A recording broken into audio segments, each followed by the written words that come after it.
Okay, I know what you're thinking. Yes, I cut my hair short again because it's that time of year, I guess. I'm here to do another book review. It's another book that has to do with ravens, which is fitting for this channel, if you haven't noticed. It's called Gabriel Finley and the Raven's Riddle by George Hagen. It's a young adult book. It's kind of like a hero's journey revolving around a boy and his raven, and just raven mythology and folklore in general, which is why I love it.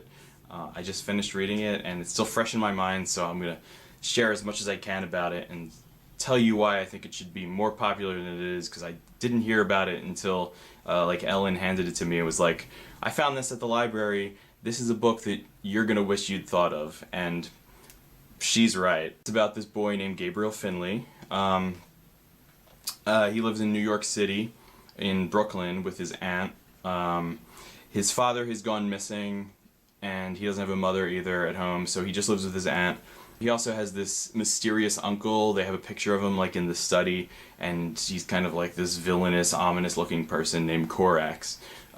So Gabriel soon discovers that not only have all these members of his family gone missing, but that he is a descendant of like these basically magical raven whisperers who can use powers to combine with ravens, and to have a raven partner called an amicus. His father leaves behind all these little clues that tell him how to harness these powers and find his amicus. And Gabriel does find his amicus very soon in the form of this young raven named Paladin, who's been warned against the evil ravens who have been come seeking him and Gabriel. And the evil ravens are called Val ravens.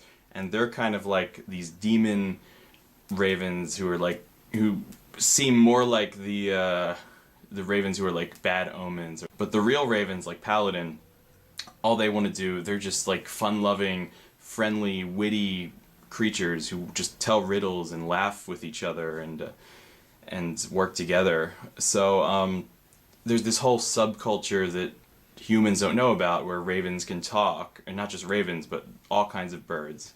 And they have like this world unto their own that overlaps with ours.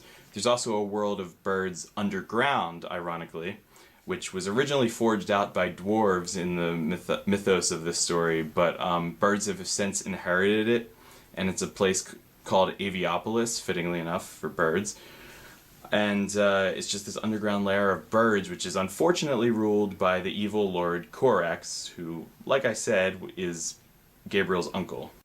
Yeah, Gabriel has to search for his missing father as well as his missing uncle, and he also has to find this forbidden power that was crafted by the dwarfs, which is like this necklace that grants wishes, just called the Torque. And as with any magical item that can grant wishes, it comes with its drawbacks. It's kind of like the monkey's paw. If you wish for one thing, you lose something else precious to you.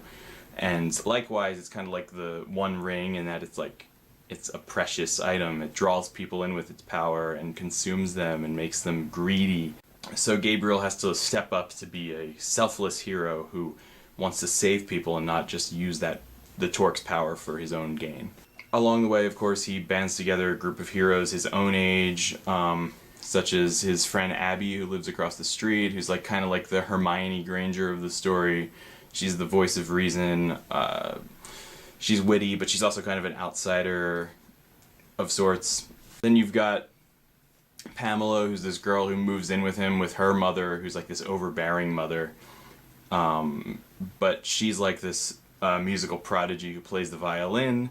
Again, with overlap with my own stories that I like to tell. I don't know why, because I don't play violin or anything, but music is a good plot device for fantasy, I find, and the author really uses that to his advantage. And then you have Soames, who is like the resident bully character, it seems, at the beginning of the story, but he's so much deeper than that, because you start to sympathize with him and see his home situation, and he starts to come around and see that Gabriel's not such a bad guy. You start to be like, well, where do his sympathies lie? Is he gonna really decide to help Gabriel in the end? Then you actually have an adult character who journeys with this party of kids. He's kind of like this immature, sleazy adult character named Septimus. Insert Stardust reference here. But Septimus claims to be an old friend of Gabriel's father.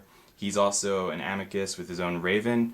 but he's kind of power hungry for the torque. Again, you don't know where his sympathies lie. It's not really a chosen one story. Gabriel's just kind of like someone who inherited this power from a long line of people who have that power, and he's the one who steps up to finally kind of like put an end to the conflict. It's a page turner. It's a young adult novel, so it's not a hard. It's an easy enough read, but the characters really come to life. They're witty. A lot of the story's quick moving and interesting, and the way the plot devices are what really carry the story around.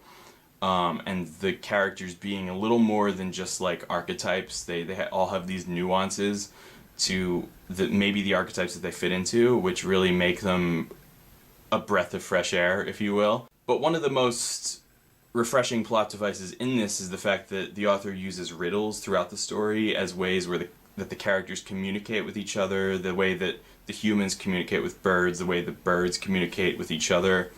In order to tell a raven apart from an evil Val raven, you have to, for instance, tell them a riddle, and if the raven guesses the riddle, well, they're probably a raven, but if you tell them the answer to the riddle and the raven doesn't laugh, they're a Val Raven, because Val Ravens are evil and have no sense of humor. There's so many different riddles in this story. You could tell the author really likes riddles himself. Probably a Ravenclaw, I'm guessing. This is a very Ravenclaw story. There's a lot of jokes revolving around, you know, Raven pop cultural and literary references, like the character of Abby mentions like the riddle from Alice in Wonderland, why is a raven like a writing desk? And Gabriel's like, well, there's no answer to that. But she makes up her own answers. Like, they both have quills. They both make notes with their caw. I guess that's a note. In this story, it's a note. Like I said, because there's a lot of comparison between the sounds birds make and musical notes. Along with that, why is a raven like a writing desk reference? There is a writing desk who's kind of like a character in the story. It's like an enchanted writing desk that walks around and holds secrets in it, and it's kind of like this stubborn, like, I don't know, inanimate object that's come to life. There's so many riddles. There's too many, and I don't want to tell them here. I would rather you read the book and figure them out for yourself. Guess them before they come up, like when the story poses the riddle to you. Guess it before the characters do. That's part of the fun of this story, which makes it it's like playing a game along with the story. And makes for such a unique reading experience where you can use like another part of your brain. I definitely recommend it. I recommend it to any age group, even though it's a young adult book. I enjoyed it as a youngish, but not that young of an adult. You'll find yourself invested in the characters, I think, because the writer makes them so likable and puts them in situations that really push them to their limits and give them ways to bond. I guess the only proper way to end this video is with a riddle, so I'm not that good at riddles, even though I'm a Ravenclaw, but hopefully this one doesn't crash and burn. What does a French fish say when they're ending a video? Fin.